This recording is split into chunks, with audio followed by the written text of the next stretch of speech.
What if the next country to disappear from the map is not destroyed by war, but quietly swallowed by forces already reshaping our world today, across distant oceans, fractured nations, and disputed borders?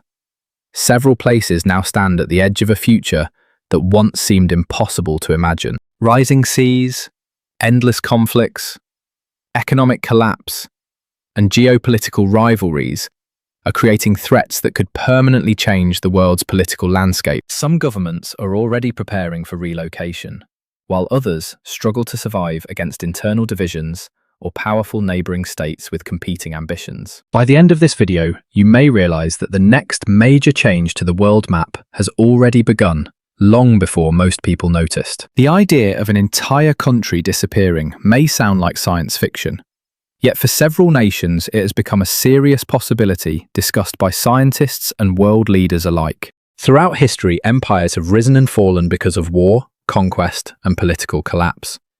But today's greatest threats often come from forces that ignore national borders. Climate change is steadily transforming coastlines, increasing sea levels, strengthening storms, and placing extraordinary pressure on the world's lowest-lying countries. Few places illustrate this danger more clearly than Kiribati, a Pacific island nation scattered across an enormous stretch of ocean, despite possessing only a tiny amount of land. Most of Kiribati's islands rise only a few meters above sea level, leaving communities exposed to powerful waves, coastal erosion, and increasingly destructive seasonal flooding. During especially high tides, seawater can sweep completely across some islands, damaging homes, farmland, and essential infrastructure from one shoreline to the other. Saltwater is also contaminating underground freshwater reserves, making safe drinking water harder to find and reducing the country's ability to grow food locally. Recognizing these growing dangers, Kiribati purchased land in Fiji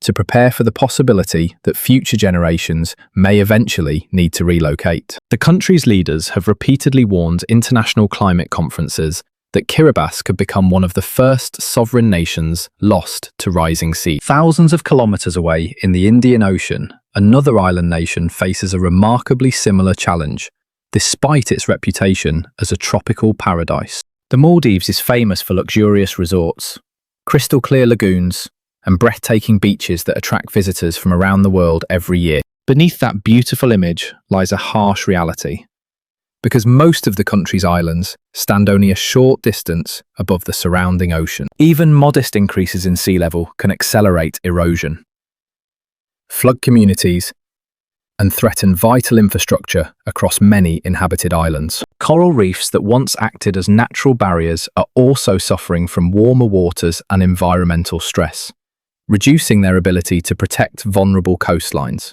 Tourism, the foundation of the Maldivian economy, depends heavily on healthy reefs, beautiful beaches, and stable environmental conditions. To confront these growing risks, the government has invested in higher artificial islands designed to withstand future sea level rise. Engineers and planners hope these ambitious projects will provide safer places for communities that may eventually lose their traditional homes. Yet even the most advanced engineering solutions cannot completely eliminate the uncertainty created by accelerating climate change across vulnerable island nations. Kiribati and the Maldives remind the world that geography alone can determine whether an entire nation survives or slowly disappears beneath the sea. While nature threatens some countries from the outside, the next stories reveal how conflict and political instability can slowly destroy nations from within. While rising oceans threaten some nations from the outside, others are being torn apart by conflicts that have lasted for years with no clear end in sight. South Sudan entered history with enormous hope after gaining independence in 2011, following decades of devastating conflict with Sudan. Many believed independence would finally bring peace, national unity, and an opportunity to build a stable and prosperous future for its people. Instead, political rivalries inside the new government quickly escalated into a brutal civil war that divided communities along deep ethnic lines. Entire towns were destroyed, millions of civilians fled their homes, and countless families found themselves living in refugee camps, both inside and beyond the country's borders. Although South Sudan possesses valuable oil resources, Corruption, damaged infrastructure, and continuing violence have prevented meaningful economic development from taking hold. Climate change has intensified these hardships by bringing severe floods to some regions, while leaving others devastated by prolonged drought and food shortages. Together, these overlapping crises have weakened state institutions and raised concerns that South Sudan could remain trapped in instability for many years. Somalia presents another example of how the collapse of central authority can reshape an entire nation over several decades. Since the fall of its government in the early 1990s, Somalia has struggled with warlords, militant organizations, clan rivalries, and fragmented political control. Although the internationally recognized government governs important areas, large parts of the country remain under the influence of armed groups or autonomous administrations. Somaliland has operated with its own government security forces and institutions for many years, despite lacking widespread international recognition as an independent state. Environmental pressures have made Somalia's political challenges even more difficult by destroying farms, reducing livestock, and forcing repeated waves of displacement. Long periods of drought are often followed by destructive flooding, creating a cycle that leaves many communities struggling simply to survive. Yemen demonstrates how internal conflict can combine with regional rivalries to create one of the world's most severe humanitarian emergencies. Years of warfare have devastated cities, damaged hospitals and schools, displaced millions of people, and left countless families dependent upon international humanitarian assistance. Food insecurity, disease outbreaks, and collapsing public services have become part of everyday life for many civilians caught between competing armed factions. Southern separatist movements and competing regional authorities have further complicated efforts to restore a unified national government across the country. These three nations reveal that prolonged conflict does more than destroy buildings, because it can gradually weaken the very foundations that hold a country together. Yet not every nation facing an uncertain future is collapsing from war, as economic crises and geopolitical tensions are creating entirely different paths toward possible transformation. Some countries are not being overwhelmed by rising seas or civil wars, but instead face uncertain futures shaped by economic collapse, territorial disputes, and shifting global power. Lebanon was once celebrated as one of the Middle East's most prosperous nations, known for its banking industry, cultural diversity, and strategic position in the region. That reputation has been severely damaged by one of the worst financial crises in modern history, leaving millions of citizens struggling to afford even basic necessities. The national currency has lost much of its value.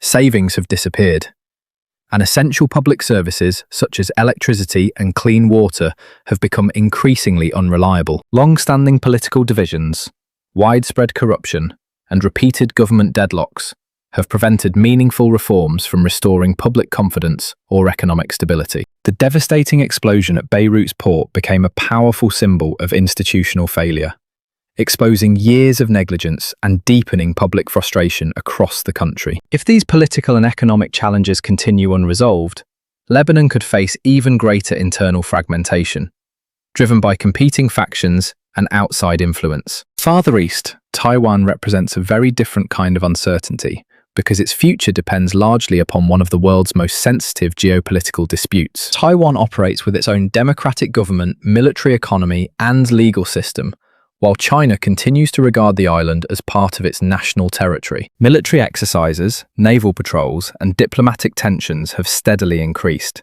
raising international concerns about the possibility of a future confrontation. Taiwan's importance extends far beyond regional politics, because it plays a critical role in producing advanced semiconductor chips used throughout the global economy. Any major change to Taiwan's political status would likely affect international trade, technology supply chains, and security throughout the Indo-Pacific region. Another territory facing profound uncertainty is Palestine, where decades of conflict have left hopes for a lasting political solution increasingly difficult to achieve. Repeated cycles of violence have caused extensive destruction, displaced countless civilians, and created an ongoing humanitarian crisis affecting everyday life across Gaza. The future of Palestinian statehood remains deeply contested, with diplomatic negotiations, security concerns, and competing political visions continuing to shape events. Meanwhile, the Marshall Islands confront a different challenge, as rising seas threaten communities already burdened by the long-term legacy of historical nuclear testing. Saltwater intrusion,